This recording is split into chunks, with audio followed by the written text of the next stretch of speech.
أعوذ بالله من الشيطان الرجيم. بسم الله الرحمن الرحيم.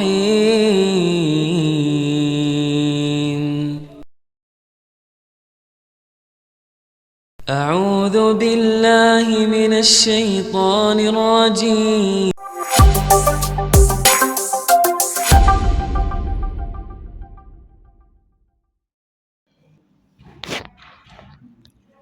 Bismillahirrahmanirrahim. Assalamualaikum warahmatullahi wabarakatuh.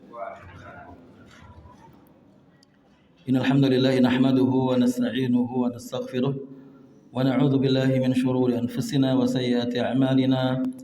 May yahdihillahu fala mudilla lahu wa may yudlilhu fala hadiya lahu. Asyhadu an la ilaha illallah wahdahu la syarika lahu wa asyhadu anna nabiyyana Muhammadan 'abduhu wa rasuluhu la nabiyya ba'dahu. Allahumma salli wa sallim wa barik ala sayyidina Muhammadin wa ala alihi wa sahbihi ajma'in. Subhanaka la ilma lana illa ma 'allamtana innaka antal alimul hakim. Allahumma 'allimna ma yanfa'una wanfa'na bima 'allamtana innaka ala kulli syai'in qadir. Amma ba'd. Bapak dan Ibu sekalian yang dirahmati Allah Subhanahu wa taala, alhamdulillah dengan izin dan karunia Allah Subhanahu wa taala kita bisa dimudahkan hadir di majelis ini untuk sama-sama thalabul ilmi, menambah keilmuan kita mengenai Islam.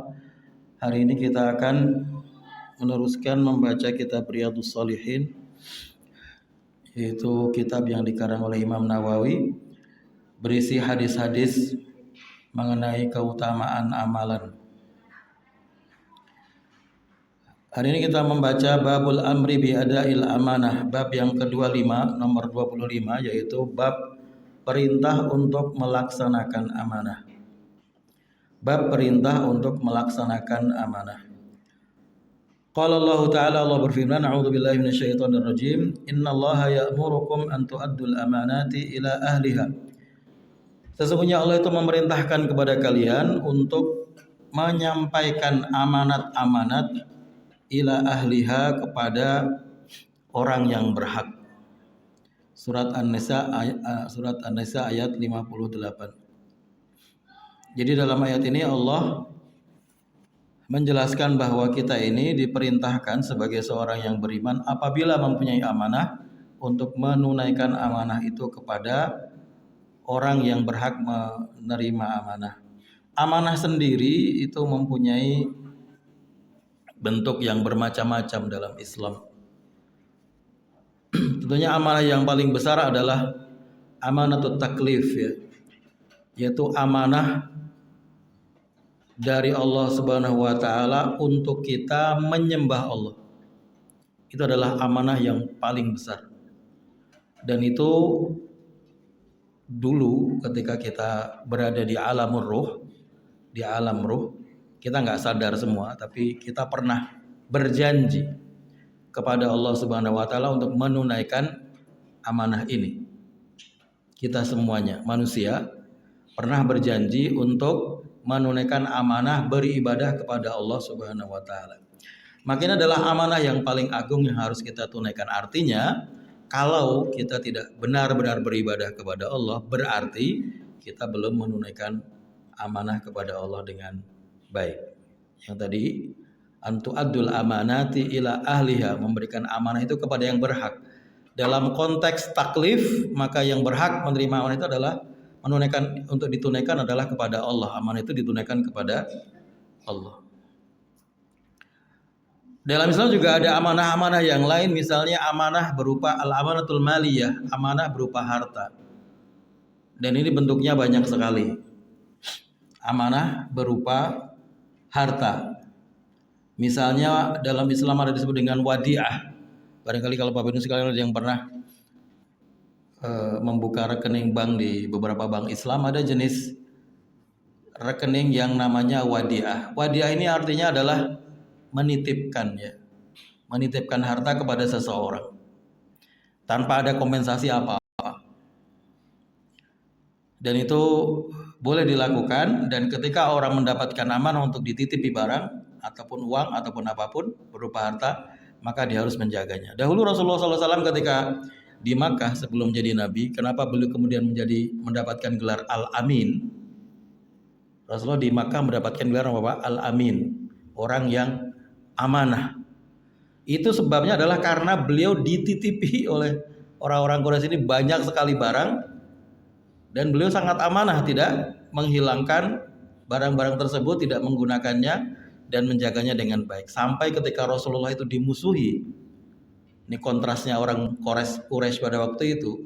Di satu sisi mereka memusuhi Rasulullah, tapi di sisi lain mereka percaya dengan Rasulullah sebagai orang yang amanah, maka barang-barang mereka dititipkan ke Rasulullah. Ketika Rasulullah akan berhijrah ke Madinah tahun ke-13 kenabian, itu kan ketika Rasulullah berhijrah kan artinya Rasulullah sudah tidak bisa lagi berdakwah di Makkah. Sudah sangat, kondisinya sudah tidak memungkinkan karena Rasulullah sangat dimusuhi oleh orang-orang kafir Quraisy. Tapi pada waktu itu ketika Rasulullah akan pergi ke Madinah, itu masih banyak harta yang dititipkan kepada Rasulullah. Menunjukkan bahwa mereka itu percaya dengan Rasulullah di satu sisi, walaupun di sisi lain mereka mengingkari ajarannya. Kemudian Rasulullah memerintahkan kepada Ali bin Abi Thalib sebagai sepupu beliau dan nanti akan menjadi menantu beliau untuk menjaga amanah itu dan nanti menyampaikannya. Jadi ketika Rasulullah nanti udah pergi ke Madinah, barang-barang titipan itu dikembalikan kepada mereka yang menitipkan. Ini disebut dengan wadiah. Ada juga disebut dengan al-ariyah. Ariyah ini artinya pinjaman ya, entah berupa uang entah yang lain ataupun barang. Meminjamkan barang untuk digunakan kemanfaatannya. Orang minjemin misalnya alat-alat untuk bertukang, misalnya gergaji atau misalnya meteran atau tang atau apa, itu semua namanya ariyah. Meminjamkan motor, meminjamkan mobil, namanya ariyah. Itu juga bagi orang yang meminjam tentunya dia harus menjaga barang yang dia pinjam tersebut. Dia punya amanah untuk menjaga barang tersebut. Ada yang disebut dengan al-ijar. Ijar ini menyewakan. Kalau menyewakan itu meminjamkan tapi dengan kompensasi. Misalnya orang meminjamkan rumahnya untuk ditinggali orang lain, tapi dia bayar per bulan atau per tahun, ngekos atau ngontrak. Itu namanya al-istijar atau al-ijar. Orang yang mengontrak ini juga mempunyai kewajiban untuk menjaga barang itu karena itu bukan barang dia, walaupun dia membayar ya. Dan ini kadang-kadang yang terjadi, kalau barangkali Bapak Ibu sekalian ada banyak yang punya kontrakan ya, banyak orang-orang yang tidak benar-benar menjaga itu ya, padahal kan bukan barang dia. Dan harus dilakukan sesuai kontraknya. Misalnya kontraknya nggak boleh nempel paku misalnya ya, ya jangan ditempel dengan paku. Kalau misalnya itu menjadi syarat dari ijar tersebut atau sewa tersebut. Dan ada juga disebut dengan ar-rohan. Rohan ini kalau bahasa kita ya gadai ya. Kalau gadai itu orang menggadaikan barang dengan kompensasi dia mendapatkan uang pinjaman. Dan orang yang digadai, orang yang menjaga mendapatkan gadai tersebut yang barangnya dititipkan ke dia, punya hak untuk menggunakan barang tersebut. Sampai batas waktu dia mengembalikan, orang yang berutang itu mengembalikan uangnya. Nah itu semua adalah amanah yang disebut dengan amanah maliyah. Amanah yang berupa harta yang harus ditunaikan.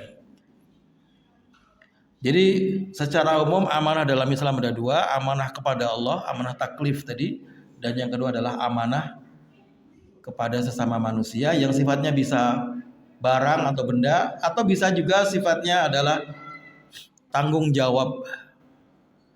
Misalnya seorang pemimpin itu mempunyai amanah, tanggung jawab. Dia nggak megang harta, nggak megang uang, tapi dia memegang kekuasaan untuk ditunaikan kepada yang berhak. Artinya kalau dia berkuasa dengan tidak adil, berkuasa dengan cara zalim, memihak salah satu pihak, atau misalnya berbohong kepada masyarakat, tidak melaksanakan tugasnya dengan baik, mengambil uang rakyat, itu semua artinya dia tidak melaksanakan amanah yang diberikan. Dan ini banyak sekali ya tingkatannya, dari mulai presiden sampai menteri-menteri, sampai anggota DPR pusat, DPR daerah, sampai gubernur, bupati, camat, lurah dan seterusnya. Itu sebenarnya adalah mereka yang punya amanah kekuasaan. Dan itu sifatnya akan ditanyakan oleh Allah. Rasulullah bersabda, kullukum ra'in wa kullukum mas'ulun an ra'iyatihi. Setiap kalian adalah pemimpin dan setiap pemimpin akan ditanya mengenai kepemimpinannya. Termasuk kita yang tidak punya jabatan publik, nggak menjadi camat, nggak jadi lurah, kita juga punya amanah kepemimpinan, minimal kepada keluarga kita untuk laki-laki. Untuk ibu-ibu minimal menjaga keluarganya, menjadi ibu rumah tangga itu juga karena lazimnya perempuan itu di rumah tidak bekerja, maka dia punya amanah untuk menjaga harta suaminya dan mengasuh atau mengasuh anak-anaknya dengan baik. Itu juga disebut dengan amanah yang akan dipertanggungjawabkan. Wa kullukum mas'ulun an ra'iyati. Setiap orang akan ditanya mengenai kepemimpinannya. Bahkan seorang pembantu dalam hadis itu ya juga mempunyai amanah untuk melaksanakan tugasnya sebagai seorang pembantu tersebut. Jadi apapun tugas kita, apapun posisi kita, apapun pekerjaan kita, itu semua adalah amanah yang harus ditunaikan yang akan dipertanggungjawabkan di hadapan Allah Subhanahu wa taala. Nah, dalam bab ini nanti Imam Nawawi akan mengumpulkan beberapa hadis mengenai amanah tersebut.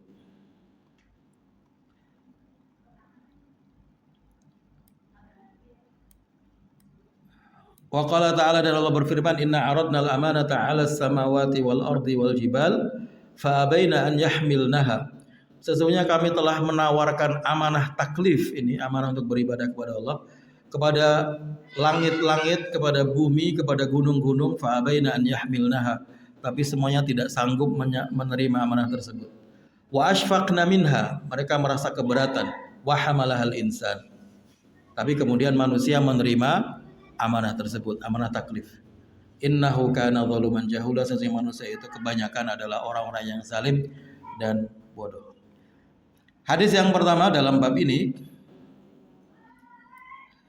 An Abi Hurairah radhiyallahu ta'ala anhu anna Rasulullah sallallahu alaihi wasallam qala, dari Abu Hurairah radhiyallahu ta'ala anhu bahwasanya Rasulullah sallallahu alaihi wasallam bersabda, ayatul munafiqi thalathun. Tanda orang munafik itu ada 3. Tanda orang yang munafik itu ada 3. Idza haddatsa kadzaba. Kalau dia berbicara, dia bohong. Wa idza wa'ada akhlafa. Kalau dia berjanji, dia mengingkari, belenjani. Wa idza tumina khana. Kalau dia diberi amanah, dia khianat. Muttafaqun alaih. Hadis diriwayatkan oleh Bukhari dan Muslim. Jadi di sini Rasulullah menjelaskan mengenai tanda-tanda orang munafik. Tanda ini artinya ya indikator ya, yang menjadi tetengar kalau bahasa Jawanya. Kita tahu bahwa dia munafik atau tidak diantaranya adalah dengan mengetahui tanda-tanda ini. Tetapi tidak menjadi, kalau misalnya ada orang mempunyai salah satu dari sifat ini, tidak kemudian otomatis dia menjadi orang munafik. Tapi ada satu sifat kemunafikan dalam dirinya. Munafik sendiri, munafik itu dalam Islam, an-nifaq, itu artinya adalah menyembunyikan kenyataannya dan melahirkan atau menampakkan sesuatu yang berbeda.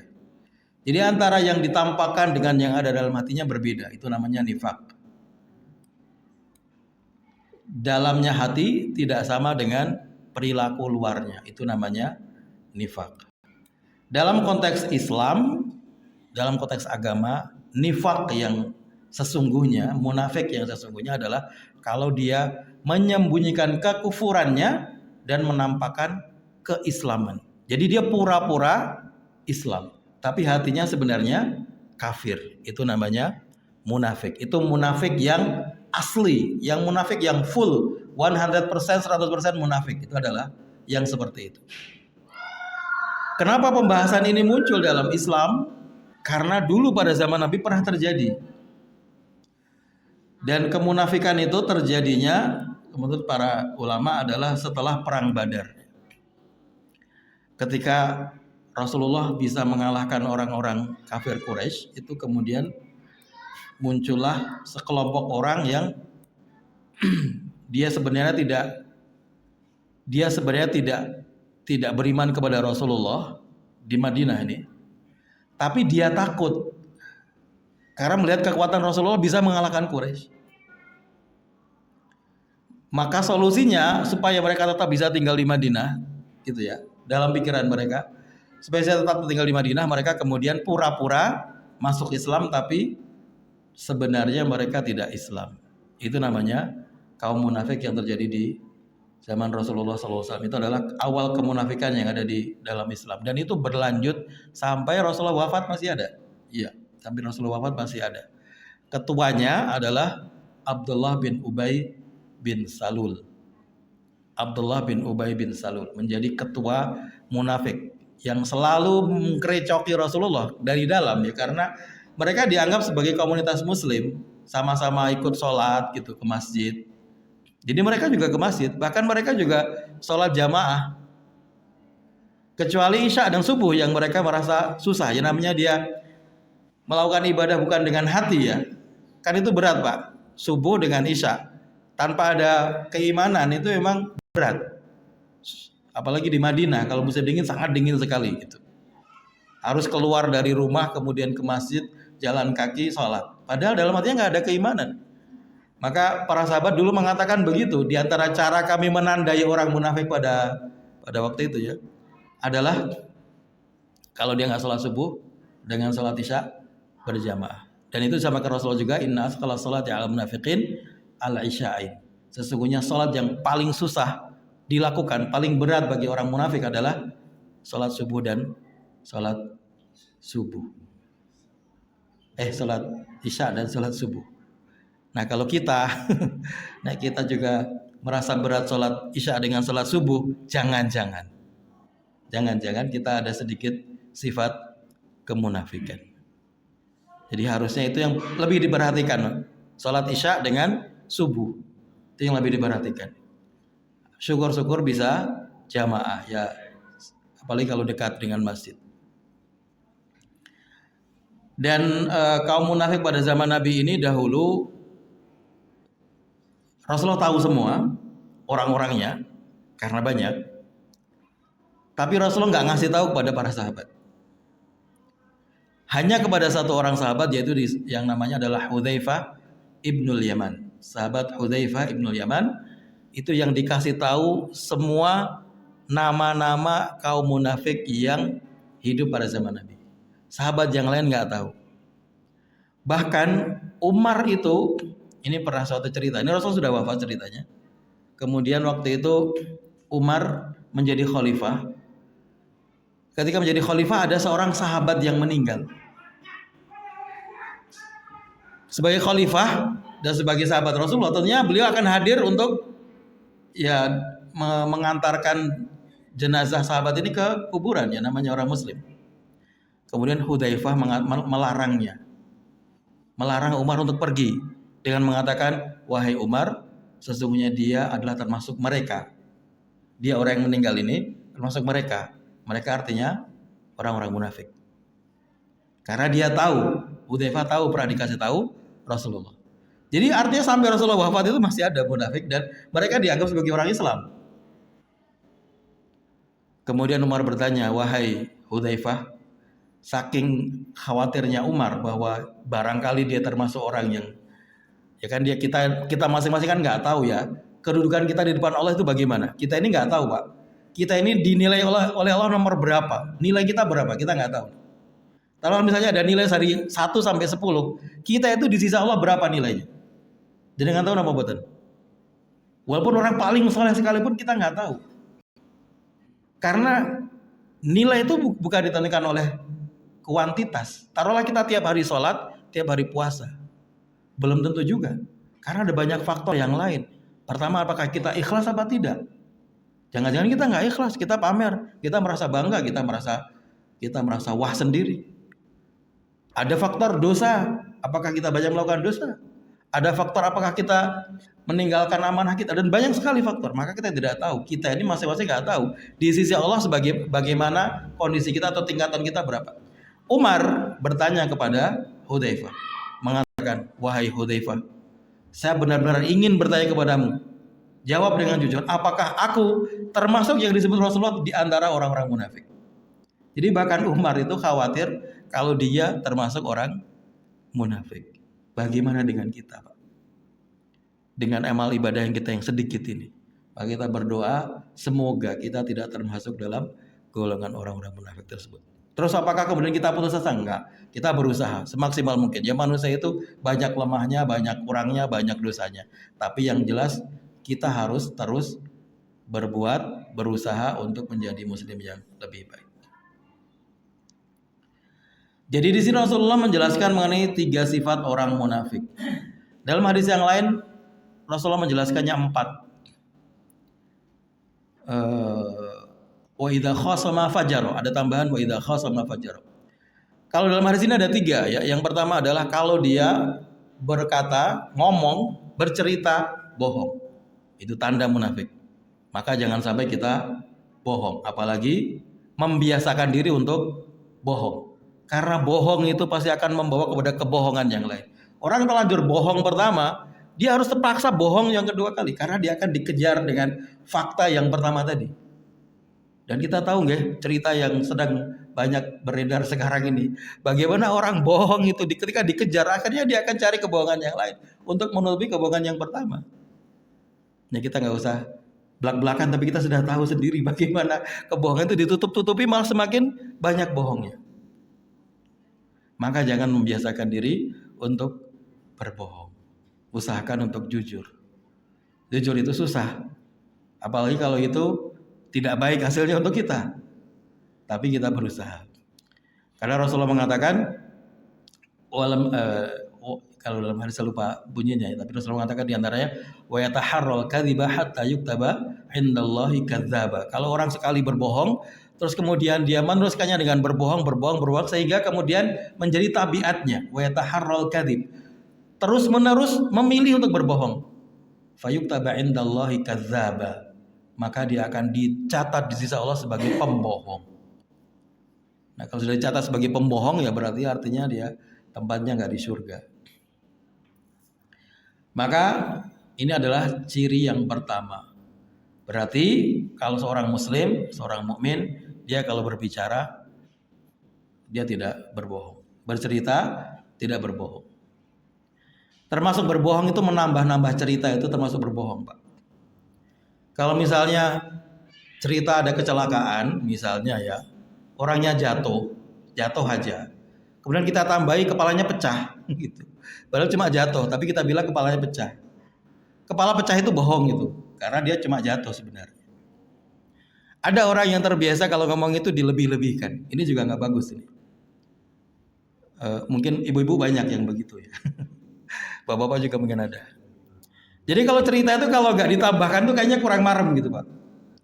Jadi ben kelihatan kayak film tenan gitu. Dia banyak nambah-nambahi bumbu-bumbu diceritain. Bumbu itu bisa jadi bohong itu. Maka kita jangan membiasakan untuk seperti itu. Ya kalau cerita apa adanya kita ketahui saja. Ada kecelakaan kita lihat orang yang jatuh kita bilang jatuh.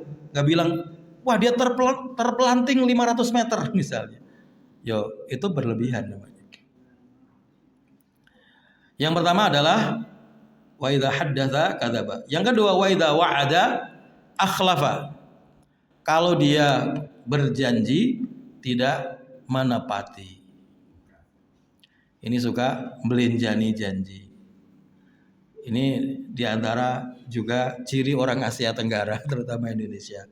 Kalau berjanji, insya Allah. Tapi insya Allah itu artinya dia nggak yakin. Padahal insya Allah itu artinya harusnya dia yakin, tapi nanti dia pasrah kepada Allah kondisinya bagaimana. Tapi kalau kita biasa insya Allah itu artinya kemungkinan besar saya nggak datang gitu, insya Allah itu. Ini salah ya, salah tapi kaprah. Harusnya kalau insya Allah itu karena kita yakin akan datang, maka kita mengatakan insya Allah.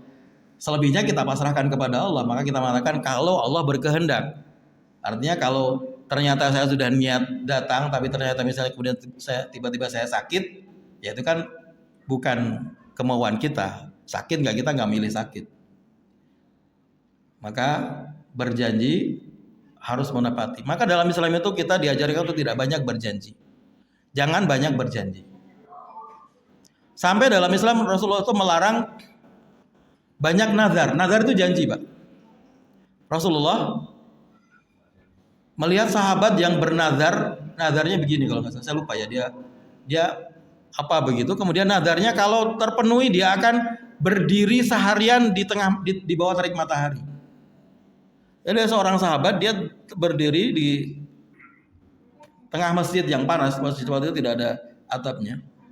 Berdiri di tengah matahari, di bawah matahari, berdiri seharian. Kemudian ditanya oleh Rasulullah, itu ngapain tuh sahabat itu? Dia mengatakan dia dulu pernah bernazar, kalau terpenuhi dia akan berdiri seharian di bawah terik matahari. Rasulullah mengatakan hendaklah dia membatalkan nazarnya.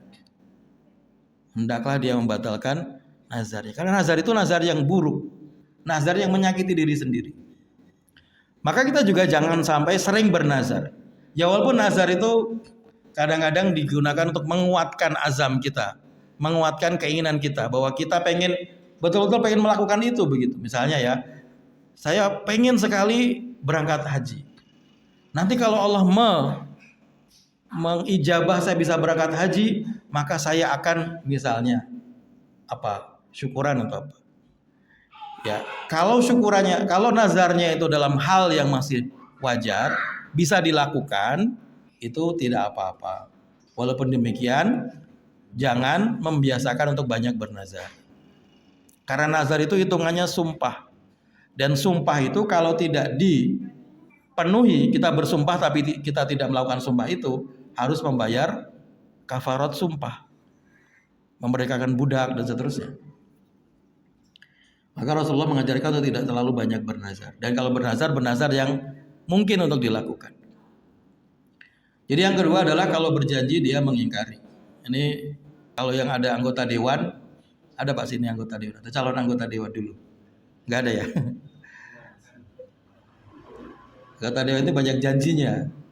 Tapi kalau udah jadi lupa. Presiden ya, anggota dewan, gubernur, itu kalau kampanye itu muluk-muluk. Tapi begitu dia sudah di atas ya lupa. Nah ini apalagi ini? Ini tanggungannya besar karena dia berjanjinya kepada masyarakat, janjinya kepada banyak orang itu. Bukan cuma satu orang, banyak orang dijanjiin, tapi dia tidak memenuhi janji tersebut. Yang ketiga, wa idza tumina khana, kalau diberi amanah dia berkhianat, tidak melaksanakan amanah. Dan ini banyak kita lihat di terutama orang-orang yang mempunyai amanah yang besar ya, amanah kepemimpinan yang besar itu memang itu adalah hal yang berat. Maka Rasulullah tidak memberikan kepemimpinan kepada orang yang minta. Ada seorang sahabat minta dijadikan sebagai gubernur. Rasulullah mengatakan kami nggak memberikan amanah kepemimpinan kepada yang minta. Kalau dia minta artinya ada kemungkinan dia itu haus kekuasaan. Tapi kami berikan kepada orang yang betul-betul mampu memikul amanah tersebut. Nah, ini jadi kalau babnya politik terutama di Indonesia itu ya banyak yang pinggir-pinggir jurang ya. Pinggir-pinggir jurang api neraka. Maka kita harus hati-hati. Apakah berarti nggak boleh terjun ke politik? Boleh, tapi ya harus dengan komitmen dengan syariat Islam. Kalau enggak ya sama aja nanti dengan yang lain. Wa idza tumina khana. Dan apabila diberi amanah dia berkhianat. Dan kalau orang sudah banyak yang tidak melaksanakan amanah, maka itu adalah di antara tanda dekatnya hari kiamat. Di antara tanda dekatnya hari kiamat adalah idza wusidal amru ila ghairi ahlihi fantadhiri as-sa'ah. Jika kepemimpinan diberikan kepada mereka yang tidak berkompeten, yang tidak punya kompetensi, yang tidak bisa memikul amanah tersebut, fantadhiri sa'ah, maka tunggulah dekat hari kiamat. Berarti kalau sudah banyak pemimpin yang tidak amanah, itu berarti kiamat sudah mulai dekat. Apakah sekarang sudah terjadi? Sudah terjadi, tapi entah sedekat apa kiamat itu dengan kita sekarang. Tapi yang jelas bahwa kiamat itu sudah dekat. Plus dalam hadis yang lain ada tambahan wa idza khasama fajaro. Kalau dia berselisih, ini tidak dalam hadis ini, dalam hadis yang lain wa idza khasama fajaro, kalau dia bertengkar, berselisih paham, dia curang. Fajaro, berbuat fajir, curang.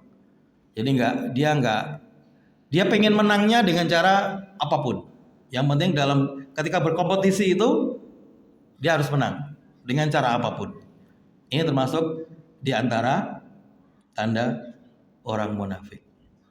Nah, kalau empat-empatnya ada, kata Rasulullah, munafiqun khalisun, yaitu munafik yang sebenarnya.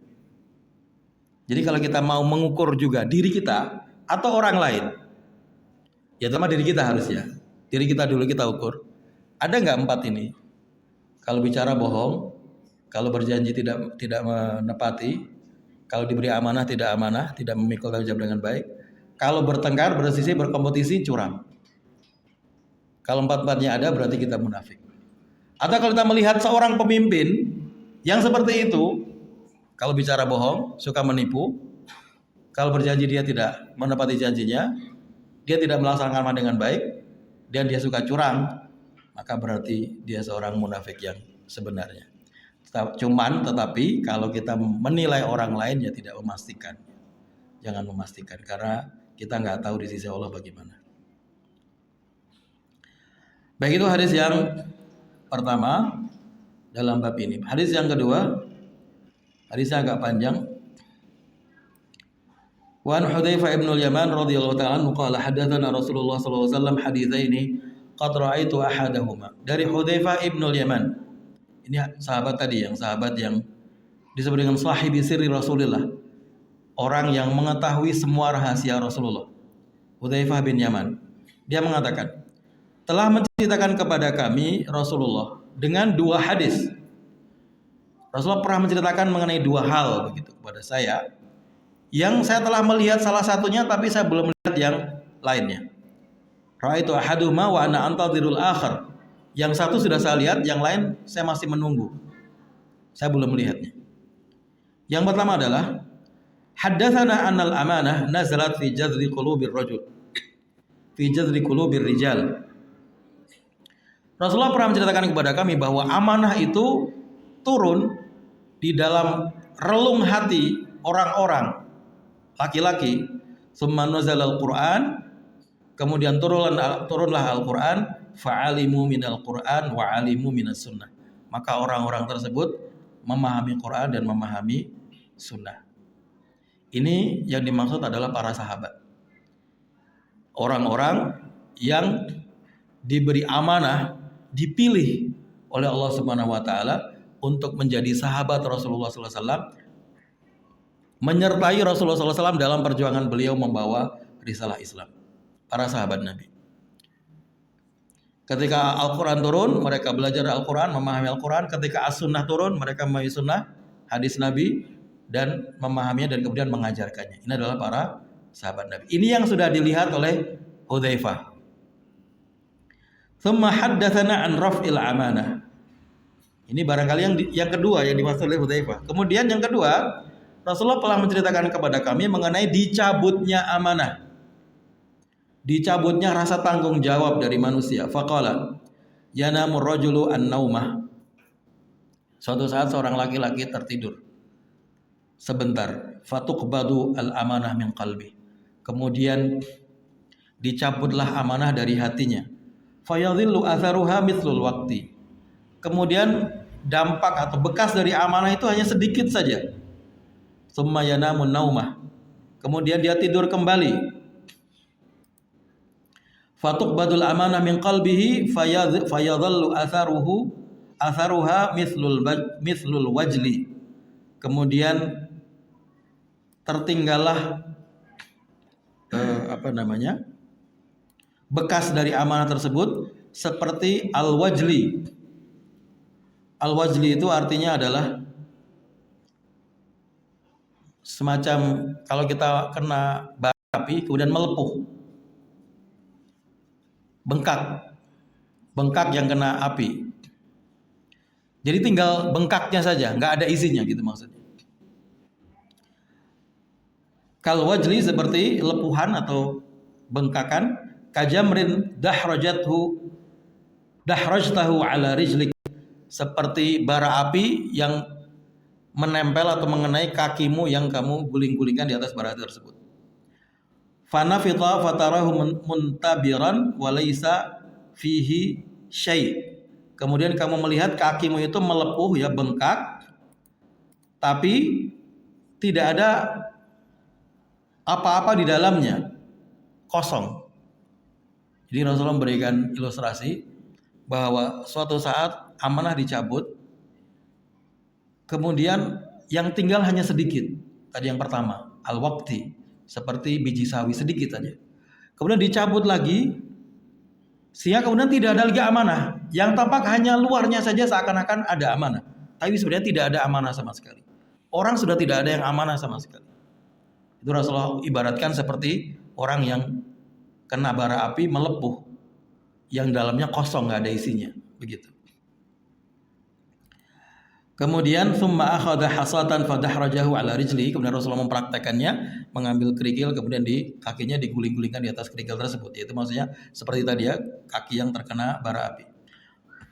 Fayusbihun nasu yatabaya'un. Kemudian ketika itu orang saling berjual beli. Fala yakadu ahadun yu'addil amanah. Sampai-sampai tidak ada satupun yang jujur dalam jual beli tersebut. Semua orang berbohong, semua orang curang. Hatta yuqal, kemudian ada yang mengatakan inna fi bani fulan rajulan aminan. Ya setelah orang-orang melihat semuanya orang nggak ada yang jujur, semuanya curang, udah ada mengatakan sesungguhnya di sana, di bani siapa, di kabilah siapa, itu ada seorang laki-laki yang amanah. Hatta yuqalu lirajuli ma ajladahu ma adfarahu ma aqalahu. Dan ketika itu orang mengatakan kepada laki-laki tersebut, alangkah hebatnya dia, ya alangkah alfarahu, betapa cerdasnya dia, betapa pandainya dia, betapa kuatnya dia. Rasulullah mengatakan, wa ma fi qalbihi mithqalu habbatin min khardalin min iman. Padahal di dalam hati orang tersebut yang dikatakan sangat cerdas, sangat amanah, sangat kuat tadi, falaisa fi qalbihi habbatin min khardalin min iman. Dalam hatinya tidak ada setitik pun keimanan.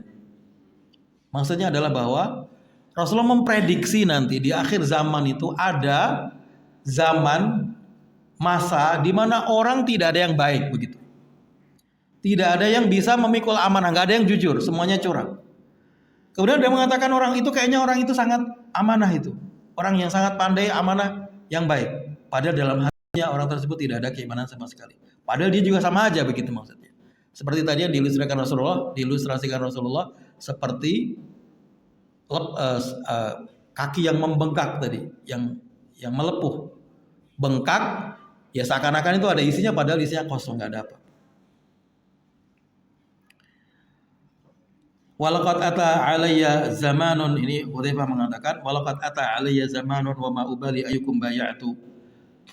La in kana musliman la yaruddannahu ala din alayya dinahu wa la in kana nasraniyan aw yahudiyan la yaruddannahu alayya sa'ihi. Suatu masa dahulu, kata Hudzaifah, aku tidak peduli, ada suatu masa dahulu di mana aku tidak peduli siapa yang aku akan ajak untuk berjual beli, apakah seorang muslim ataukah seorang Yahudi, seorang Nasrani. Maka artinya bahwa semua orang apapun agamanya mereka amanah. Kalau dia seorang muslim maka agamanya akan membuatnya mengembalikan hak saya. Kalau dia Yahudi atau Nasrani maka pemerintah akan, jadi kalau dia muslim dia pasti punya amanah. Kalau dia non muslim ada pemerintah yang bisa memaksa dia untuk melaksanakan amanah tersebut. Wa ammal yaum, tetapi hari ini fama kuntu ubayyi'u minkum illa fulanan wa fulan. Tapi sekarang saya tidak mungkin berjual beli kecuali dengan si fulan, beberapa orang saja. Ini Hudzaifah bercerita mengenai zaman dia, zaman setelah Rasulullah, di mana dia melihat banyak orang yang sudah tidak amanah lagi. Dia membandingkannya dengan zaman ketika beliau bersama Rasulullah, ketika banyak sahabat-sahabat yang baik, orang yang amanah. Kalaupun misalnya ada orang Yahudi atau Nasrani, ada pemerintah yang bisa memaksa dia untuk melakukan amanah, untuk bertanggung jawab. Tapi pada zaman itu, pada zaman Hudzaifah yang dia ceritakan, dan barangkali itu ada sebagian yang belum dia lihat, berarti nanti setelah Hudzaifah banyak orang yang tidak amanah sampai dia tidak percaya lagi dengan orang-orang lain. Nah, itu kalau kita bicara dengan kita sekarang bagaimana? Kita sekarang sangat jauh sekali dengan zamannya Hudzaifah. Betapa banyak orang yang tidak benar-benar melaksanakan amanah. Maka kadang-kadang baru sekalian kalau pas pemilihan umum, pemilu, kita tuh bingung ya. Bingung nggak Pak? Sering bingung kita itu. Mau milih anggota dewan itu kadang-kadang kita bingung. Karena mana yang dipilih begitu. Kadang-kadang begitu kan perasaan kita. Akhirnya orang-orang itu semua pragmatis. Ya sudahlah, yang ngasih saya 100.000 yang saya pilih. Yang penting saya dapat keuntungan. Nah jadinya begitu. Saking nyari orang baik itu susah. Nah artinya bahwa kita ini sudah berada di akhir-akhir zaman yang tentunya kondisinya jauh sekali dibandingkan dengan zaman Rasulullah SAW, zaman sahabat, zaman orang-orang soleh pada waktu itu. Terus bagaimana ya? Itu artinya memotivasi kita sebenarnya. Kalau kita membaca hadis ini, artinya kita dimotivasi oleh sahabat yang menceritakan hadis ini. Minimal kita ini masing-masing berusaha menjadi orang yang amanah. Kalau mendapatkan tanggung jawab kita laksanakan dengan baik, semaksimal mungkin. Dan tadi sesuai dengan hadis Nabi bahwa masing-masing kita itu semua punya amanah. Apapun profesi kita. Sampai Rasul mengatakan pembantu pun dia punya tanggung jawab untuk melaksanakan tugasnya. Kita juga begitu. Ada yang mungkin jadi pengajar atau mungkin pebisnis atau apapun, semuanya mempunyai tugas yang sama untuk melaksanakan amanah itu dengan baik. Jangan sampai kita menjadi orang yang ya dalam tanda kutip mempercepat hari kiamat ya. Karena semakin banyak orang tidak amanah artinya kiamat semakin dekat. Demikian Bapak Ibu sekalian, karena hadis yang selanjutnya ini agak panjang juga, waktunya mungkin tidak akan cukup untuk membahasnya, jadi kita cukupkan sekian. Nanti kalau barangkali ada yang mau bertanya, kalau ada yang bertanya,